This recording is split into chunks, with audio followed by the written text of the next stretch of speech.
meus amigos, estamos cada dia mais distante da tão sonhada adaptação da série de livros ACOTAR. Mais conhecida aqui no Brasil, né, por Corte de Espinhos e Rosas. E pra ser sincera com vocês, eu não sei se eu fico triste ou feliz com essa notícia, porque as últimas adaptações, né, de livros para filme foram um verdadeiro desastre. E eu confesso que eu tenho até medo de estragarem essa série incrível, que aliás é super difícil de adaptar de um jeito que faça jus à obra original. Bom, se você ainda não conhece a série Corte de Espinhos e Rosas, eu acho que você passou os últimos anos vivendo debaixo de uma pedra, é sério. Mas tranquilo, eu vou falar um pouquinho sobre a série para deixar esse vídeo bem completinho para vocês. A história começa com a Feyre, uma jovem caçadora que luta para sustentar sua família em tempos difíceis. Durante uma caçada, ela mata um lobo que na verdade era uma criatura mágica, e como punição, a Feyre, gente, é levada para Prythian, um reino feérico governado por lordes poderosos e perigosos. Gente, se eu falar o nome errado aqui, desconsidera porque eu não sei falar direito os nomes, então desculpa. Lá ela descobre que está envolvida em uma maldição e que a sua presença pode mudar o destino do reino. Só que com o passar do tempo, a Feyre se vê dividida entre a hostilidade inicial e a atração por Tamlin, o grande senhor da corte primaveril. Mas as coisas tomam, gente, um rumo bem inesperado quando a Feyre percebe que forças sombrias ameaçam Prythian e que seu papel nessa guerra pode ser muito maior do que ela imaginava. A história, gente, ela evolui ao longo dos livros, trazendo reviravoltas, novos personagens icônicos e revelações surpreendentes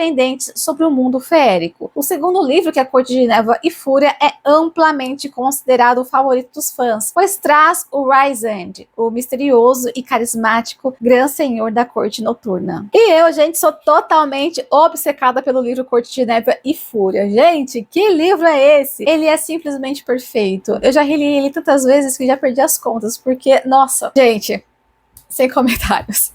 E se você ainda não leu os livros, a ordem certinha para você conhecer a história é Corte de Espinhos e Rosas, que é a introdução ao mundo feérico e a jornada da Feyre. Corte de Névoa e Fúria, que expande, né, a mitologia. Ele apresenta ali novos personagens e traz reviravoltas no romance. E quantas reviravoltas que acontecem aqui, hein? Corte de Asas e Ruínas, que é a conclusão da trilogia original, com batalhas emocionantes e o desfecho dos conflitos principais. E tem Corte de Gelo e Estrelas, né, que é uma novela que serve como ponte entre a trilogia original e os próximos livros. Claro que tem Corte de Chamas Prateadas, que é o primeiro livro focado na Nesta, né, a irmã da Feyre, explorando sua jornada de autodescoberta e redenção, e que é o livro mais caliente da autora e que me surpreendeu muito. Olha, gente, o Cássia, pai amado, e aqui é a parte onde a Sarah J. Maas mostrou seu lado safadinha, né, gente, porque, pelo amor, que livro foi esse? Só lembrando aqui pra vocês que Corte de Espinhos e Rosas, que é a série ACOTAR, é uma mistura de fantasia, romance, ação e aventura com elementos, né, de new adult. A série, ela evolui ao longo dos livros, começando com uma pegada de fantasia romântica e ela vai se tornando muito mais sombria, com críticas à política muito intensas na história, o que eu simplesmente adoro. A série, gente, ela tem temas adultos, cenas de violência, batalhas intensas e conteúdo sexual explícito, principalmente no livro da Nesta, né? Colocando o livro com faixa indicativa para maiores de 18 anos. E claro, eu tinha que trazer algumas curiosidades da saga para vocês, né? Porque, gente, eu amo esses detalhes e vocês também vão amar, eu tenho certeza. Eu não sei se vocês sabem, mas Corte de Espinhos e Rosas foi inspirado em contos de fadas. O primeiro livro, Corte de Espinhos e Rosas,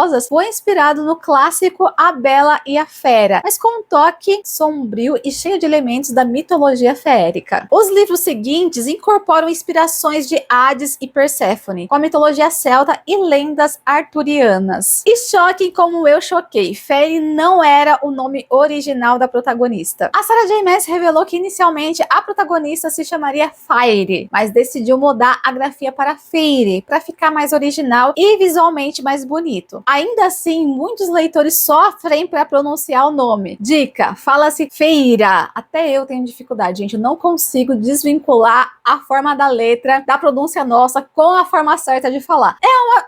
Infelizmente, livro de fantasia não tem como você falar os nomes certos, gente. Então a gente só vai, entrega qualquer coisa que dá, porque é impossível conseguir decorar todos os nomes e se lembrar da pronúncia, principalmente. Outra curiosidade é a reviravolta no tom da série. O primeiro livro tem um tom mais romântico e introdutório, mas a partir do segundo, que é Corte de Névoa e Fúria, a série muda completamente. O tom fica mais sombrio, político e adulto, explorando traumas, crescimento pessoal e relações tóxicas. E claro que teve a grande polêmica da mudança do casal, né, gente? Muitos leitores começaram torcendo pela Fairy e o Tamlin, mas a reviravolta em Corte de Névoa e Fúria fez com que boa parte dos fãs mudassem de lado e se apaixonasse pelo Rhys. Essa mudança gerou discussões acaloradas no fandom. Eu quase caí pra trás quando tudo aquilo aconteceu. Mas eu sou parte do time do Rhys, gente. É impossível, né, não gostar desse personagem. Eu não sei se vocês sabem, mas o Rhys também teve quase outro nome. A Sarah J. Maas cogitou outros nomes pro personagem antes de escolher o Rhys, mas achou que o nome combinava perfeitamente com a personalidade misteriosa e sedutora do Grande Senhor da Corte Noturna. E eu tenho que concordar com isso, né, gente? Porque eu não consigo imaginar ele com outro nome. Uma outra curiosidade que eu não fazia ideia e que só descobri fazendo pesquisa para esse vídeo aqui é a ligação da Corte Noturna com a Escócia. A Sarah J. Maas se inspirou nas terras altas da Escócia para criar a estética da Corte Noturna. Os céus estrelados, montanhas sombrias e a cultura misteriosa de Velaris têm forte influência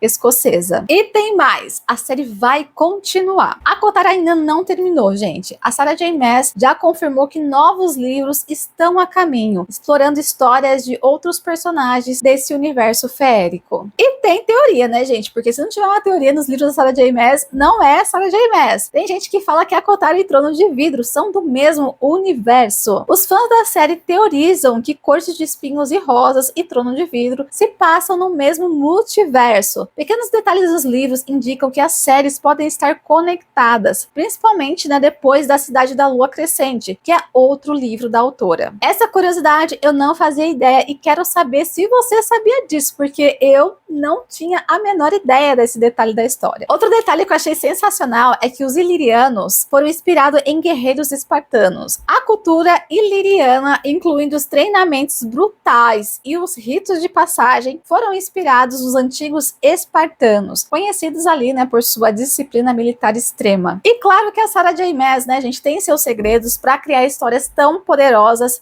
E um detalhe é que a Sarah J. Maas escreve ouvindo trilhas sonoras épicas. Ela revelou que escuta composições cinematográficas enquanto ela escreve, gente. Eu achei isso um detalhe surpreendente, porque eu não consigo nem ler com barulho. Imagina escrever uma história dessa com tanta coisa ouvindo música. E você sabia que a Sarah J. Maas tem seus personagens preferidos, gente? Eu não sabia disso e eu vou confessar pra vocês que eu me surpreendi. Essa informação me deixou assim meio sem acreditar, na verdade, porque eu sempre achei que os autores gostassem de todos os seus personagens. Mas ela disse que o seu personagem preferido da saga é o Cassian, seguido pelo Rhys e depois o Azrael. Ela também tem um carinho especial pela Nesta, né, por ser a personagem que mais cresceu ao longo da série. Chocante, né? Eu tenho um ranço, gente, na Nesta até hoje. Mesmo eu lendo o livro dela, né, e entendendo um pouco melhor porque ela é tão doida e desequilibrada, eu não consigo perdoar ela por tudo que ela fez, gente. Eu acho ela doida e desequilibrada. Mas, o que eu posso fazer? A Sarah J. Maas gostou dela, mesmo eu achando ela uma personagem insuportável. E claro, todo o sucesso da série despertou, né, gente, interesse para uma adaptação. E de certa forma, eu não sei se vocês concordam com isso, quando a gente ama muito uma série, lá no fundo, bem no fundinho mesmo, né, a gente sempre acaba querendo ver ela adaptada para o cinema ou para a televisão, mesmo sabendo que já fomos decepcionados outras vezes, né? Mas eu acho que um livro ou uma série ser considerado para uma adaptação é tipo o martelo final que valida o sucesso da obra, e foi exatamente isso que aconteceu aqui, né? Bom, gente, a série de livros Corte de Espinhos e Rosas teve os seus direitos de adaptações adquiridos inicialmente pela Tempo Productions em 2015, com planos para virar um filme. Em 2018, a Constantin Filmes juntou-se ao projeto trazendo a roteirista Rachel Irons para o desenvolvimento do roteiro. Posteriormente, em março de 2021, foi anunciado que a adaptação seria transformada em uma série de televisão, com desenvolvimento pela 20th Television para a Hulu, sob a liderança de Ronald Moore, conhecido por seu trabalho em Outlander. No entanto, em fevereiro de 2025, a Hulu decidiu cancelar, gente, o projeto, e atualmente não há planos para que a 20th Television encontre um novo lar para a produção da série. A 20th Television, anteriormente conhecida como a 20th Century Fox Television, é um estúdio de produções televisivas com uma longa história na indústria do entretenimento. Entre as suas produções com mais sucesso estão as séries como Os Simpsons, Arquivo X, Buffy, a Caçadora de Vampiros e This Is Us. Além disso, o estúdio esteve envolvido na produção do Outlander, série que também contou com a participação do Ronald Moore. A Constantin Filmes, por sua vez, é uma produtora alemã, conhecida por adaptar obras literárias para o cinema e também para a televisão. Entre os seus projetos de destaque estão a franquia Resident Evil e a série Shadowhunters, baseada nos livros da Cassandra Clare. E, infelizmente, atualmente não há informações sobre os novos desenvolvimentos relacionados à adaptação de Corte de Espinhos e Rosas, o que deixou todos nós, assim, decepcionados pelo cancelamento sem nenhum tipo de explicação para o público, né? Ficou tudo muito assim, cancelou, mas por quê?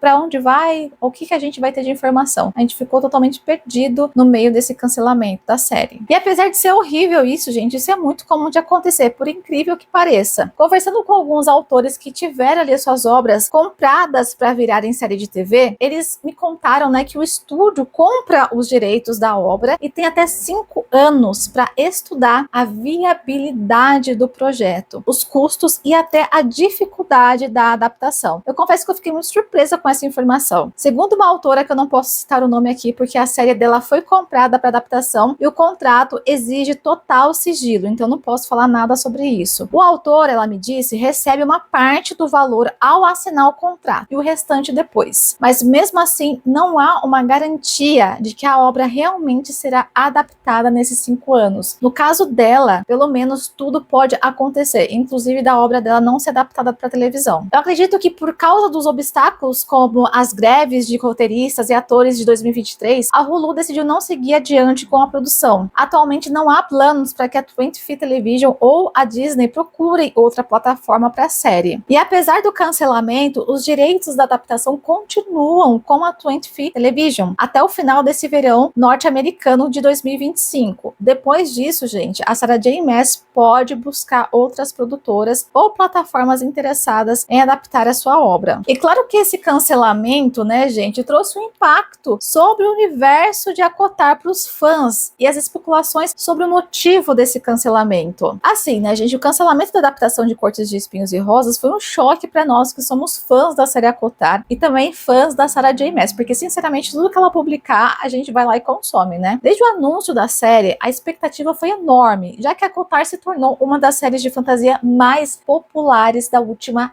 década, com um fandom extremamente dedicado. Quando os rumores de que a adaptação não estava avançando começaram a surgir, a comunidade ficou dividida entre frustração, revoltas e inúmeras especulações. Primeiro foi o medo da adaptação ser ruim. Apesar do hype, havia um grupo de fãs que sempre temeu, eu tava nesse grupo, viu, gente, que uma adaptação de Acotar pudesse não fazer jus à complexidade e ao tom da história. Com o possível cancelamento, alguns sentiram até certo alívio. E claro que houve aquela esperança de um novo estúdio assumir a série, né? Após o silêncio da Hulu e da 20th Television, muitos fãs começaram a especular se a série poderia ser comprada por outra plataforma de streaming, como a Amazon Prime ou até a Netflix. Mas muitas pessoas também especularam o motivo do cancelamento e alguns fãs falaram sobre o orçamento e os riscos financeiros dessa série. Porque séries de fantasia, gente, são muito caras para adaptar. Um grande exemplo é O Senhor dos Anéis e A Roda do Tempo. E vamos falar sério, gente? Acotar mistura romance, ação e fantasia épica, exigindo um orçamento alto para efeitos especiais, cenários e figurinos. Isso pode ter sido considerado um investimento arriscado. Pode ser que lá na hora de fazer os cálculos, eles acharam que isso poderia ser um investimento arriscado, já que não é uma franquia consolidada como Game of Thrones, por exemplo. Também tem a questão, né, do conteúdo considerado problemático. Nos últimos anos, as adaptações de livros para TV têm sofrido mudanças para se alinhar às novas novas sensibilidades sociais. E a Kotar, né, gente, tem cenas explícitas, relacionamentos controversos e temas que poderiam precisar de ajustes para serem aceitos pelo público mais amplo. Isso pode ter gerado discussões internas sobre como adaptar a série sem perder a sua essência, como aconteceu, por exemplo, com a adaptação de Fallen agora. E por enquanto, o fandom segue esperando e especulando sobre o futuro da série, enquanto a Sarah J. Maas continua expandindo seus universos literários. Se algum dia tivermos novidades, será uma grande onda de emoção e ansiedade para os leitores que sonham em ver corte noturna nas telas. Eu sou parte dessa, viu, gente? Porque eu sonho ver aquele lugar de verdade. E aí? O que você achou desse cancelamento? Você ainda quer ver a série sendo adaptada ou já desistiu da ideia? Você acha que vai ser possível adaptar essa série mantendo a essência do livro? Me conta aqui nos comentários que eu quero muito saber. E como eu comentei no começo do vídeo aqui com vocês, todo leitor, e eu faço parte desse time, sonha em ver a sua história favorita ganhando vida na tela. E eu não sou diferente delas. Mas claro, a gente quer uma adaptação que seja fiel, ou pelo menos uns 50% fiel, né? Porque sinceramente, ultimamente,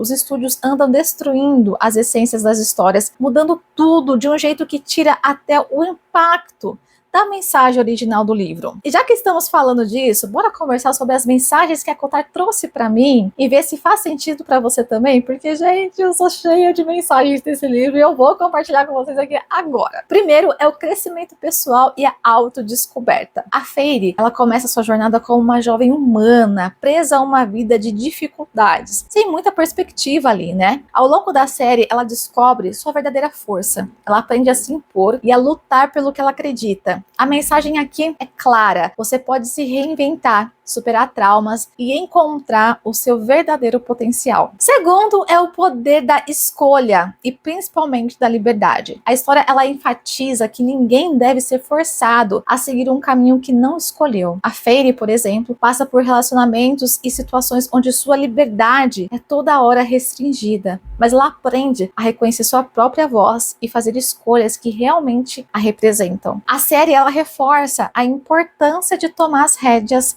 da sua própria vida. Ai, é lindo isso. Eu amo esse caminhar da Feyre. Terceiro, amor saudável versus amor tóxico, né? A Kotar faz um trabalho interessantíssimo ao mostrar diferentes tipos de relacionamentos e como o amor pode ser libertador ou destrutivo. Sem spoilers aqui pra vocês, né? A evolução amorosa da Feyre ensina que o amor verdadeiro deve ser baseado em respeito, apoio mútuo e crescimento juntos. E que às vezes é preciso abrir mão do que não nos faz bem por medo de viver sozinha ou por medo de nunca ser amado. Quarto, superação de traumas e resiliência. A saga aborda traumas físicos e emocionais de uma maneira bem profunda. Os personagens enfrentam abusos, perdas e desafios que os moldam. Mas a história, gente, ela sempre reforça a ideia de que é possível seguir em frente, encontrar ajuda e reconstruir a própria vida. Quinto, olha que a minha lista tá grande, hein? O valor das amizades e principalmente das alianças. Ao longo dos livros, a Feyre descobre o poder da amizade verdadeira e da lealdade. Diferentes personagens ensinam que ninguém precisa enfrentar tudo sozinho e que criar laços fortes pode ser essencial para vencer batalhas, sejam elas externas ou internas. Sexto, feminismo e poder feminino. A série destaca personagens femininas